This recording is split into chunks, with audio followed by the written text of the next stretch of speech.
This is news on WhatsApp Caribbean for Thursday, January 22nd, 2015. Stay with us as we brief you on regional developments. I am Deanza Roberts. In the headlines, keeping witnesses safe a top priority for the Royal Cayman Islands Police Service. Standards and Poor's to pay over $70 million to settle civil charges over ratings. And Guyanese head to the polls in May of 2015. In sports, South Africa wrapped up their ODI series with West Indies with a crushing 9-wicket win.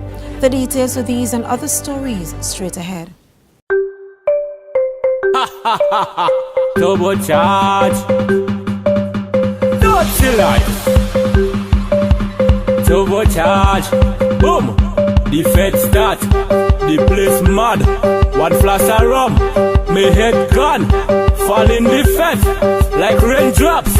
So when I lead, you follow me. Lord, as I reach the fed, I jump it up. Any girl I hold, I walk it on. Don't come and tell me the party done, cause I come in here to play bass. Cause right now me, turbo, boom, charge. Right now me, turbo, charge. Right now me, turbo. In the news, Cayman Islands Commissioner of Police David Baines, speaking about the recent murder of a 22-year-old man on the island, says witnesses should feel free and safe to come forward, since keeping them safe is a top priority for the police service. Baines says the murder of Victor Yates is no closer to being solved, and one of the reasons, he said, is because people are afraid to come forward. We get more in this Cayman 27 report. As part of the government growth strategy, we have earmarked the culture industries sector as being a key pillar that will help to propel growth in the local economy.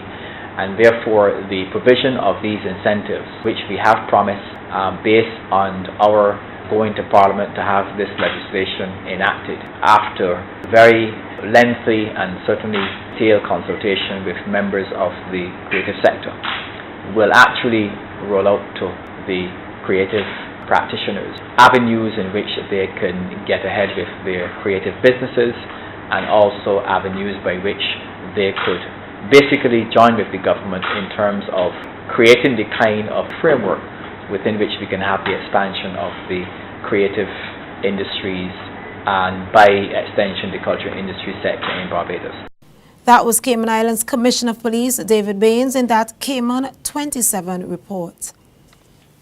Standard & Poor's will pay $77 million and be barred for 1 year from rating commercial mortgage-backed securities in an unprecedented settlement with U.S. and state regulators who accuse the U.S. credit rating agency of misleading investors.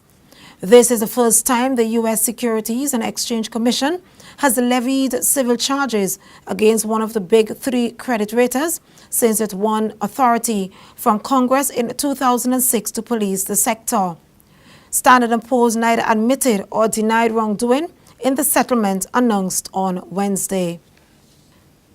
Guyanese will go to the polls to elect a new government of their choice on May 11, 2015. President Donald Ramotar made the announcement on Tuesday evening. He said he has been advised that the Guyana Elections Commission would be in a state of readiness for the polls on that date. The president says he intends to invite international observers to be part of the elections process and will expect the political parties, the security services and the people of Guyana to conduct themselves in a manner that would ensure continued peace and stability before, during and after the general elections. The Jamaica Cabinet has approved a bill that legalizes the possession of small amounts of marijuana. It means that for the first time, the country's Rastafarian community, which uses the herb for religious purposes, could be able to smoke it legally. The bill also envisages a licensing authority for the cultivation, sale and distribution of marijuana for medical and therapeutic purposes. It goes to the Senate this week for approval. Finally, in news, Barbados Finance Minister Christopher Sinclair says the government is beginning to see a turnaround in this island's economy. He says the government is trying their best to wrestle some of the economic issues to the ground, and they have put a structure in place for recovery.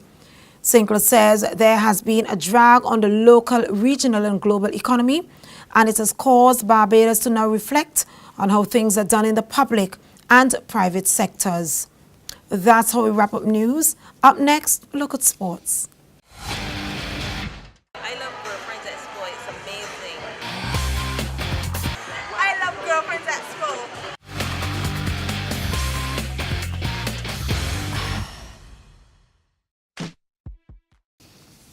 In sports, West Indies suffered a heavy defeat by 9 wickets against South Africa in the third one-day international on Wednesday. The results gave the home side an unsaleable 3-0 lead with 2 matches to go in the 5-match series.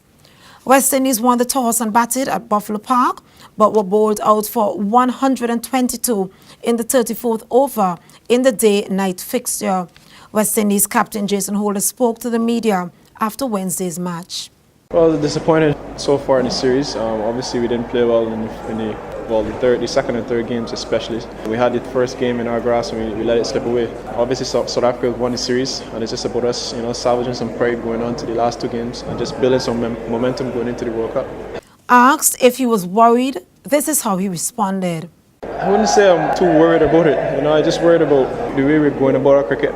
I think we can be a lot more respectable and put up our hands sometimes when we make errors. I think the quicker we learn from our errors, the better we will make improvements. But at the moment, we just seem to be making the same errors over and over. So just about correcting those errors, being man enough to say, well, I've committed this error and just moving on from it. That was West Indies captain Jason Holder. The 2 teams will now travel to Port Elizabeth for the 4th one-day international on Sunday. That was a look at sports. Up next, a recap of the headlines. I love Girlfriend Expo. I love Girlfriends Expo. Amazing.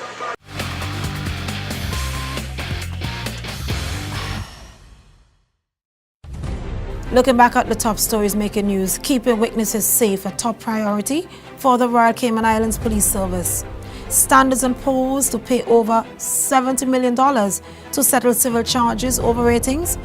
And Guyanese head to the polls for general elections in May 2015.